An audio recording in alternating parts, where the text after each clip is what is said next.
How do you go from this And the Ravens have won it. The Super Bowl belongs to Baltimore. to this? The Eagles dumped Joe Flacco for a conditional 6th-round pick to the New York Jets. But ultimately back to I this? appreciate you guys having me, man. I feel like a 10-year-old kid out there. Let's find out.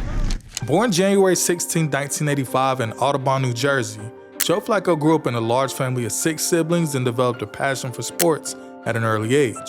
He played baseball, basketball, and football and excelled in all of them. He attended Audubon High School, where he was a star quarterback and a 3-sport athlete.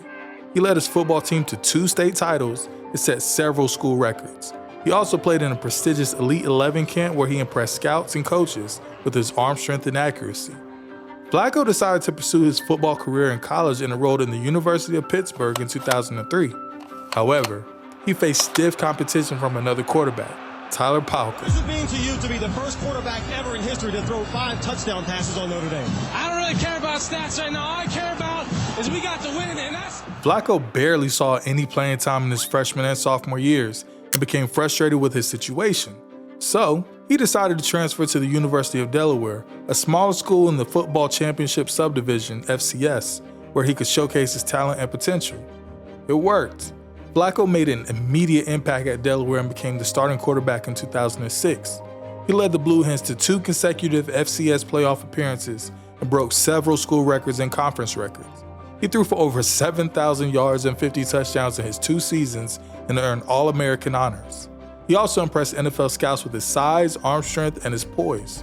He was invited to the Senior Bowl and the NFL Combine, where he performed well and boosted his draft stock. I am Joe Flacco, quarterback from the University of Delaware. You took me off your radar. You shouldn't have done that. Flacco entered the 2008 NFL Draft as one of the top quarterback prospects, along with Matt Ryan and Brian Braun. And he can throw the deep ball. He'll throw this about 150 yards. He just flicked it with a flick of his wrist. It's almost a field goal. Wow. We've been doing this a long time. That may be the most impressive one I've seen, Mark. Incredible. He was selected by the Baltimore Ravens in the 1st round with the 18th overall pick. The 18th pick in the 2008 NFL Draft, the Baltimore Ravens select Joe Flacco, quarterback, Delaware. He became the first FCS quarterback to be drafted in the 1st round since Steve McNair back in 1995. He also became the highest drafted player in Delaware history.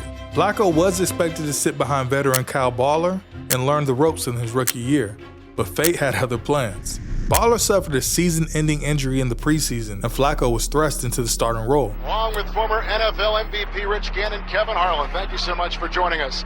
There was a coaching change in Baltimore this past offseason.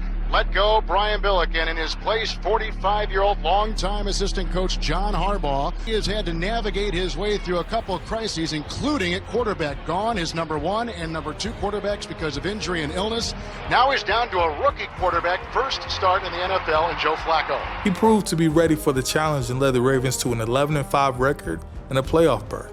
He became the first rookie quarterback to win 2 playoff games and reach the AFC Championship game, where he lost to the Pittsburgh Steelers. However, Flacco continued to improve and impress in his next 4 seasons and established himself as one of the best quarterbacks in the league. Flacco rolls to the right. He's got room to run if he wants it. Instead, he fires, and it is complete down at the 5-yard line. Chris Moore. He also set several franchise records and earned reputation for being clutch and consistent.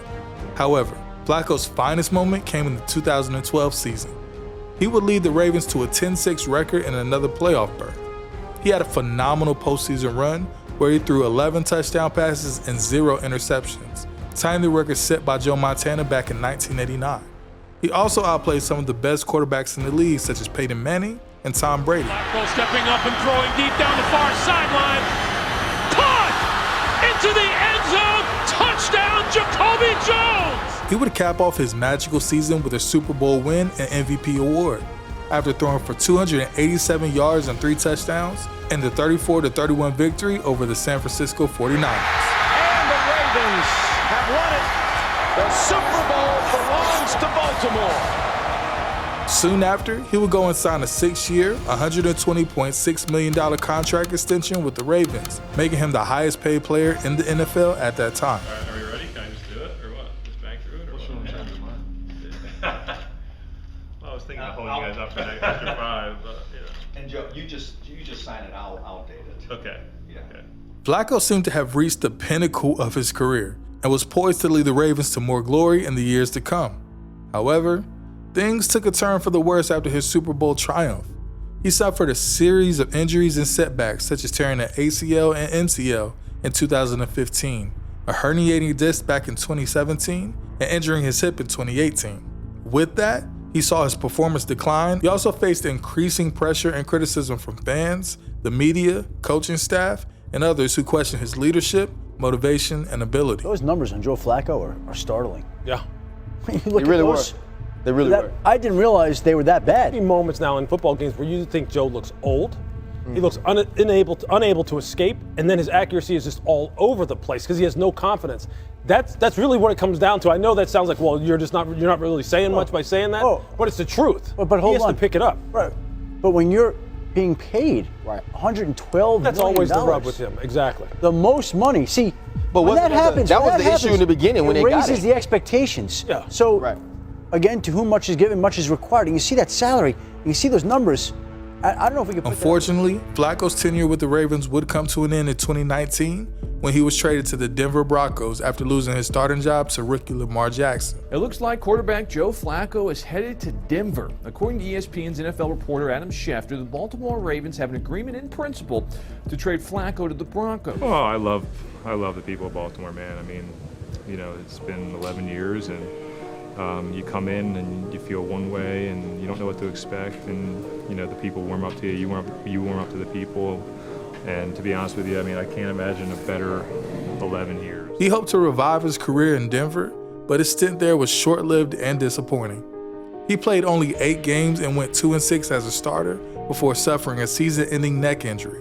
He was released by the Broncos in 2020 and signed with the New York Jets as a backup to Sam Darnold. He played 4 games for the Jets and went 0-4 as a starter before being released again in 2021.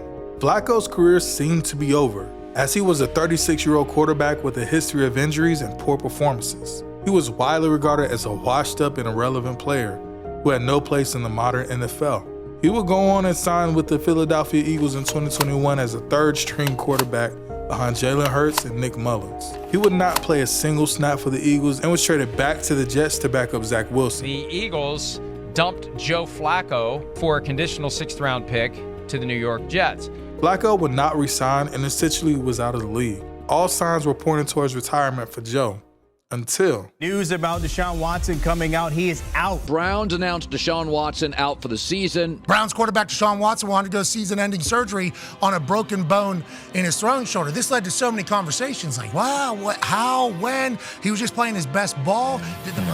After the game and Monday and Tuesday, we got, testing done, and that's when I found out from the doctors that it was something worse than what we thought it was. As a last-ditch effort to remain in the league, Flacco would sign with the Browns' practice squad on November 19th and was expected to be a backup to rookie Dorian Thompson-Robinson and P.J. Walker. Well, listen, I got a call from my agent, and they asked to come work out, and I said, all right, I'm going to come work out, and they said, all right, this is what we're going to do, and I just kind of nodded my head along the whole way, and next thing you know, I'm here. However, Flacco would be inserted into the starting lineup in Week 12 as the backups would struggle to replace the injured Deshaun Watson. Flacco would surprise everyone by showing flashes of his old self. He displayed his trademark arm strength, accuracy, and confidence, and quickly earned trust and respect from his teammates, coaches, and fans. To have the mental toughness to come through in those types of games, that's what winners made of. So, hey, bring these games on. It's just going to make us better in the long run. I appreciate you guys having me, man. I feel like a 10-year-old kid out there. At the recording of this video, Flacco currently has the Cleveland Browns right in the playoff hunt, and their momentum has not slowed down since becoming QB1. This has been a remarkable story. With Joe Flacco coming off the couch, I'm so serious I'm taking my glasses off. Joe Flacco is sitting at home for 3 months, and the Browns decide to go get him off the couch. And not only do they use him, not only is he successful, this guy is unstoppable. And this passing game looks unlike anything we've seen the Cleveland Browns have. Flacco's comeback story is one of the most remarkable and inspiring stories in the NFL. He has defied the odds and proved his doubters wrong, and has shown that he still has what it takes to be a successful quarterback in the league. He has also rekindled his love for the game and has said that he feels like a 10-year-old kid playing the game he loves and that he wants to continue to play. Flacco's story is not over yet, as he has a chance to add another chapter to his legacy in the playoffs and possibly lead the Browns to their first Super Bowl appearance. It's a long shot, but so is Flacco's chances of being a successful starter in the NFL again. So, even though once Deshaun gets healthy, he'll more than likely regain the starting position, if not for the only reason of the size of his contract. However, it still doesn't neglect Flacco's story and how it's a story of perseverance, resilience, and success. It's a story of how one can overcome adversity and achieve greatness in the NFL. It's a story of the comeback of Joe Flacco.